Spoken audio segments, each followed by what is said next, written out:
J'espère que vous allez bien, j'espère que vous vous portez bien. Comme il était attendu, c'est une véritable bombe. Je dis bien, le scénario cauchemardesque vient de se concrétiser. Ce que nous craignions le plus au monde vient d'avoir lieu, vient de se produire dans l'affaire MLTZ. La justice française, hier, dans la nuit du 11 au 12 avril, à une heure tardive de la nuit, elle a décidé d'incarcérer 3 hommes responsables de la séquestration et de l'enlèvement et du projet d'assassinat de MLTZ, le blogueur, le cyberactiviste, l'une des figures de l'opposition populaire, l'une des figures les plus populaires de l'opposition algérienne à l'étranger. Ces 3 hommes qui ont été incarcérés hier officiellement dans le cadre d'une enquête menée par le parquet national antiterroriste en France, qui est la juridiction qui s'occupe des affaires les plus sensibles. Le parquet national antiterroriste a confirmé à l'AFP l'incarcération de 3 hommes. Je dis bien l'incarcération de 3 hommes, dont 2 sont des nationalités algériennes. Et l'un de ces 3 hommes, et c'est ça le plus grave, est un officier, est un employé officiel d'un consulat d'Algérie. C'est un employé officiel de l'un des consulats d'Algérie en France. Il a le passeport de service, il n'a pas un passeport diplomatique. Il était en fonction dans l'un des consulats d'Algérie en France. Il a été arrêté, il a été présenté hier devant les juges du parquet national antiterroriste. Il a été incarcéré. Nous avons donc un officiel de l'État algérien qui est officiellement en prison en France pour sa participation à un projet d'assassinat d'un opposant algérien qui s'appelle MLTZ. L'information est extrêmement urgente et nous avons voulu la partager avec vous en extrême urgence. C'est un rebondissement majeur. C'est une véritable calamité pour l'État algérien. Un représentant officiel de l'État algérien, détenteur d'un passeport de service et pas d'un passeport diplomatique. Le passeport de service, c'est le 2e degré, c'est la 2e catégorie du passeport diplomatique. La seule différence entre le passeport diplomatique et le passeport de service, c'est que le passeport de service, il a une durée de vie limitée. C'est un passeport diplomatique destiné pour 1 année, 2 ans ou 3 ans, contrairement au passeport diplomatique qui court jusqu'à 5 ans, qui est renouvelable. Le passeport de service, il est attribué à des agents de l'État algérien ou à des fonctionnaires ou à des responsables de l'État algérien qui partent en mission, qui n'ont pas le statut de diplomate, mais qui partent en mission à l'étranger. Généralement, le passeport de service est accordé aux sous-officiers ou aux agents des services secrets algériens ou à des fonctionnaires des services de sécurité algériens ou à des responsables algériens qui partent à l'étranger pour une mission bien précise.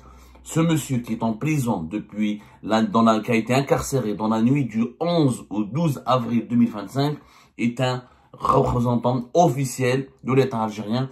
Il travaille dans l'un des consulats d'Algérie en France. Les juges du parquet national antiterroriste n'ont pas voulu communiquer à l'AFP, ni faire une communication publique, ni faire une prise de parole publique, ils n'ont pas voulu donner des détails très précis. Mais d'après nos informations, il s'agit du consulat d'Algérie à Créteil. Il s'agit d'un fonctionnaire du consulat d'Algérie de Créteil qui est situé dans la même agglomération où réside régulièrement MLTZ.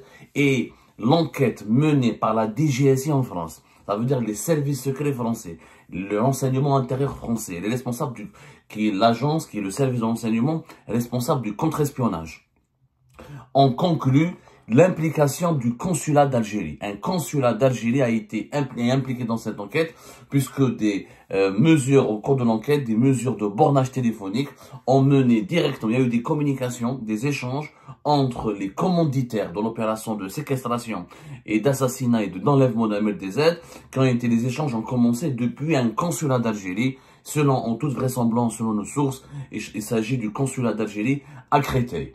Alors, qu'est-ce qu'elle a été décidé par les juges du parquet national antiterroriste? D'abord, ils seront poursuivis pour 2 graves chefs d'inculpation les 3 ans. Un, il est diplomate algérien, titulaire d'un passeport de service, il travaille un agent du consulat, de l'un des consulats d'Algérie. Le deuxième est un père de famille franco-algérien. C'est un franco-algérien, il n'est pas algérien tout court, c'est un franco-algérien qui est révélé, selon les révélations qui sont faites par les sources judiciaires, par l'AFP, le Parisien, Le Monde, qui ont parlé à des sources au sein du parquet national antiterroriste. Il s'agit d'un homme qui qui a un lien familial, visiblement, avec le fonctionnaire, qui travaille pour le consulat d'Algérie. Il y a un lien de parenté entre eux, et certainement, il a été mêlé à cette affaire, ou il a contribué à cette affaire, pour organiser la séquestration. Il a été utilisé visiblement, vraisemblablement, il a été utilisé comme intermédiaire entre les kidnappeurs, les personnes, les mafieux impliqués dans ce réseau de kidnapping et d'enlèvement, de séquestration et le projet d'assassinat d'Ahmed Dezed et ce fonctionnaire du consulat d'Algérie. Il s'agit d'un franco-algérien. Le troisième, on ignore encore une fois son identité. D'après des sources, il s'agit ou d'un Algérien ou d'un Franco-Algérien, mais cette information, nous n'avons pas pu la déterminer avec exactitude. Ce qui est pour le moment précis, ce qui est pour le moment vrai et exact, c'est qu'il y a un fonctionnaire algérien d'un consulat d'Algérie, visiblement le consulat d'Algérie de Créteil. Il a le passeport de service, donc il travaille, il est venu en France en tant que détaché par l'État algérien en France. Donc, ce qui implique, ce qui démontre, c'est pour ça que l'avocat de Ahmed Dezed a formulé hier, le 11 avril, des accusations extrêmement graves, où il a parlé de l'implication officielle de l'État algérien, où il a parlé de terrorisme d'État, parce que nous avons un représentant officiel de l'État algérien qui est incarcéré, qui est en prison, et qui est impliqué dans cette affaire.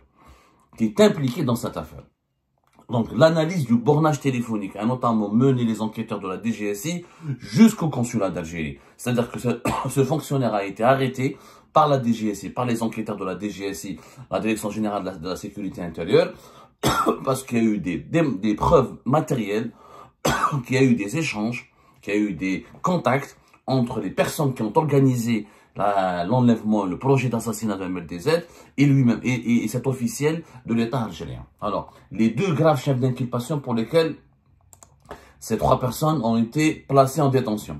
Il y a arrestation, enlèvement, séquestration, détention arbitraire, suivi de libération avant le 7e jour, en relation avec une entreprise terroriste. C'est que la justice française considère que l'enlèvement et la tentative d'assassinat de Ahmed Dezed est un crime, est une entreprise terroriste.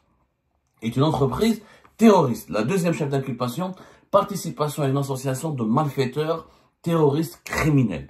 Participation à une association de malfaiteurs terroristes criminels et arrestation, enlèvement, séquestration, détention arbitraire, suivi de libération avant le 5e jour, en relation avec une entreprise terroriste. Ce sont des graves accusations. L'État français accuse officiellement un officiel algérien et deux de ses complices d'avoir voulu commettre un crime terroriste sur le sol français en cherchant à nuire à l'intégrité physique ou à tuer ou à assassiner et à enlever et séquestrer l'opposant algérien Ahmed Dezed. C'est une affaire inédite. Depuis la mort de Halim Sili, Allah yarhamou, qui est la dernière figure de l'opposition algérienne qui a été assassinée à l'étranger en 1987. On n'a jamais connu une telle affaire. La dernière affaire en date, et je pense qu'aujourd'hui on va vous proposer une couverture spéciale concernant l'affaire Ahmed Dezed, ses retombées, ses similitudes avec d'autres affaires précédentes. La dernière fois où le régime algérien a été accusé par la justice française, une justice européenne, une justice extra-algérienne, une justice internationale, d'avoir tué ou commandité le meurtre d'un opposant politique, c'était Allah yarhamou Ali André Msili, l'un des anciennes figures du FFS et du mouvement de l'opposition du FFS et un compagnon fidèle de Hussein Ait Ahmed, un avocat très célèbre. On aura l'occasion de parler de Ali Msili. C'était le 7 avril 1987 et la dernière fois où il y avait un officiel algérien qui était cité, impliqué dans cette affaire, c'était en 2008 avec l'arrestation d'un haut diplomate algérien qui s'appelait Mohamed Ziane, qui était responsable du protocole du ministère des Affaires étrangères, qui a été arrêté, mais qui a fait l'objet de pratiquement 2 ans d'enquête. Il a été innocenté en 2010, puisqu'il y avait le véritable tueur et assassin de André Msili s'était enfui en Algérie, c'était pas ce diplomate algérien. Mais là, ça fait calcul depuis 1987. Là, nous sommes en 2025. Des éléments, il y a les nouvelles technologies, il y a les technologies d'information de communication, il y a le bornage téléphonique, il y a les écoutes, il y a tout l'intelligence artificielle, les programmes informatiques les plus sophistiqués, Les méthodes de la recherche scientifique, de la police scientifique ont totalement évolué. L'arrestation et l'incarcération d'un employé officiel du consulat d'Algérie est une... C'est pratique. Les juges ne vont pas le mettre en prison s'il n'y avait pas de preuves. Faut arrêter de déconner. C'est un juge des libertés. C'est une juge, vendredi soir, à une heure tardive de la nuit, une juge des libertés de la détention les a placés en détention provisoire. Il est en prison. Selon plusieurs sources françaises au sein de l'AFP a confirmé qu'elle a parlé avec une source proche du dossier du cas de ce diplomate, ou du cas de cet officiel de l'État algérien qui travaille dans l'un des consulats d'Algérie en France et qui détient un passeport de service. La question de l'immunité diplomatique se posera dans la procédure, a souligné auprès de l'AFP une source proche du dossier. Cet homme ne bénéficie pas d'un passeport diplomatique, mais d'un passeport de service. Alors là, il faudra tout à l'heure un éclairage, parce que normalement, les diplomates ont une immunité diplomatique. Alors lui, c'est pas un diplomate à part entière. Il y a aussi, par contre, il y a des accords en Algérie, il y a des accords concernant les relations consulaires.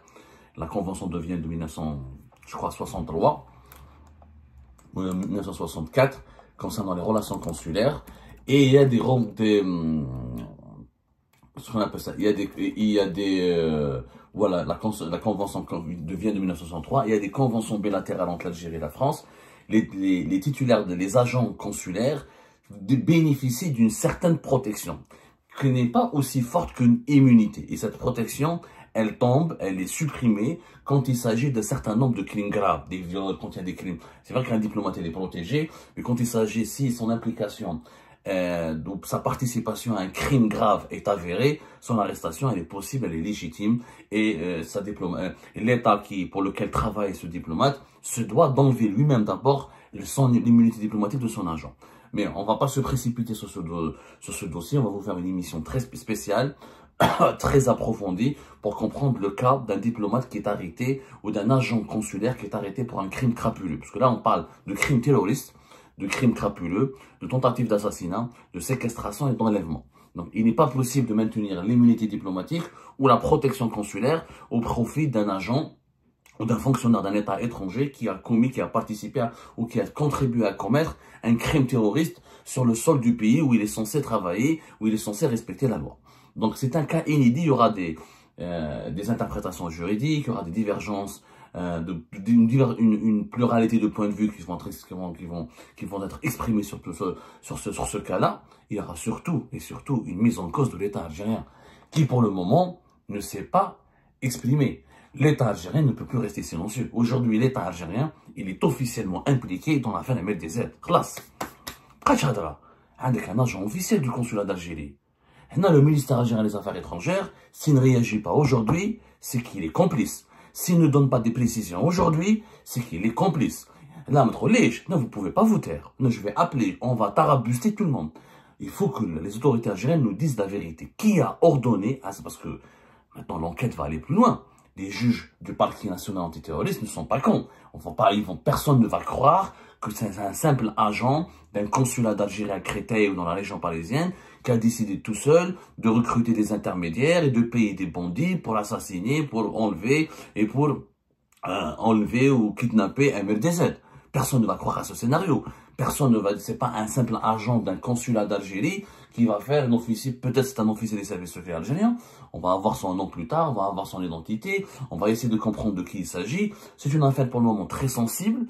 La justice française communique au compte-gouttes parce qu'elle sait qu'il y a des intérêts diplomatiques en jeu. Elle intervient au moment même où la France et l'Algérie ont décidé de se réconcilier par le biais d'Abdelmadjid Tebboune d'Emmanuel Macron, d'emprunter la voie de la réconciliation après 8 mois de crise diplomatique et politique d'une violence inouïe. Cette réconciliation elle risque d'être totalement compromise, et parce que là, les partis politiques français ne vont pas se taire. La droite, l'extrême droite, même la gauche qui était partisane et proche du régime algérien et qui était plutôt complaisante ou qui s'est engagée aux côtés de l'Algérie pour contrecarrer l'extrême droite et la droite française, elle ne va pas se taire.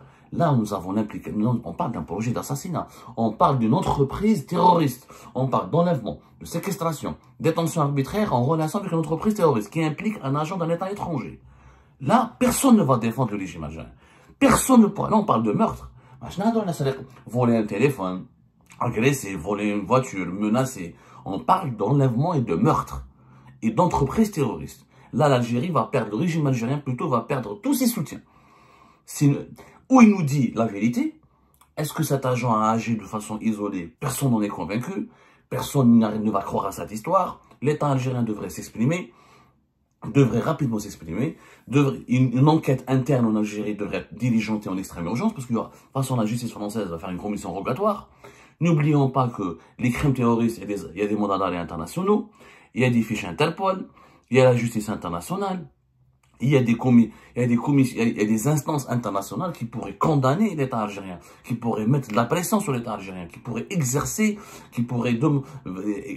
énormément de pression sur l'État algérien pour livrer les véritables commanditaires. Qui sont les véritables commanditaires? L'enquête maintenant du parquet national antiterroriste à Paris va plonger sur cette question. Qui a demandé à ces 3 personnes? Bon, les 2 personnes peut-être étaient en lien direct avec cet agent du consulat d'Algérie à Paris, en France, notamment à Créteil. Non? Est-ce que ses supérieurs hiérarchiques étaient au courant? Est-ce qu'ils avaient donné leur feu vert? Est-ce qu'il a agi de façon...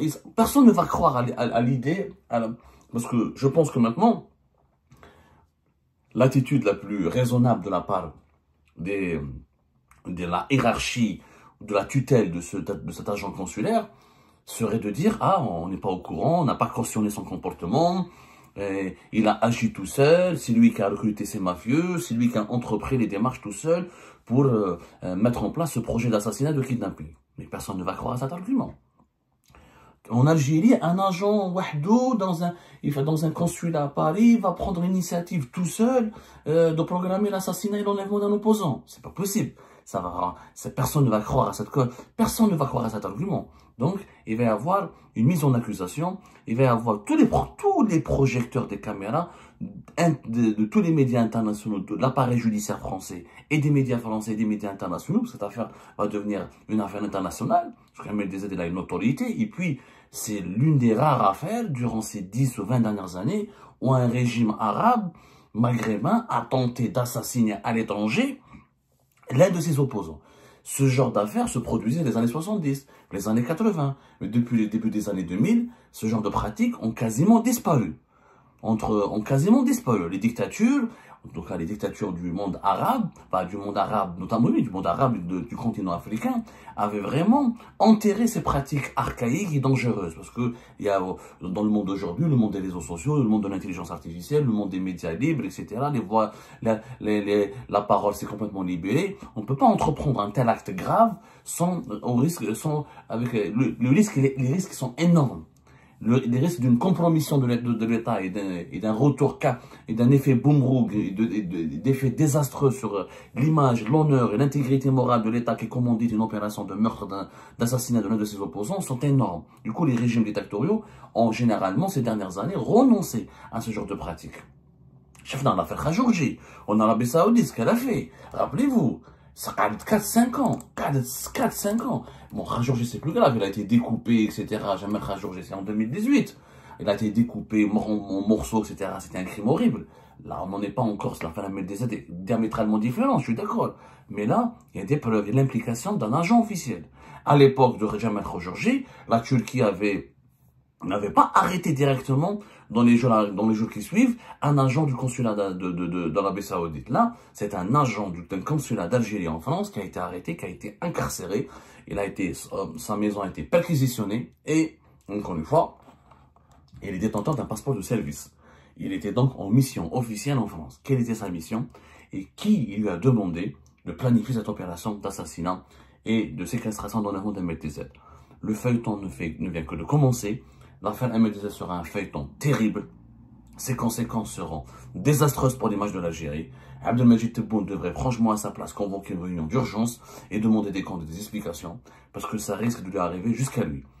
La justice internationale, la justice française, les avocats d'Ahmed Dezed peuvent aller vers... Cette affaire dans le CPI, ça peut aller jusqu'à une cour pénale ou jusqu'à la Cour pénale internationale.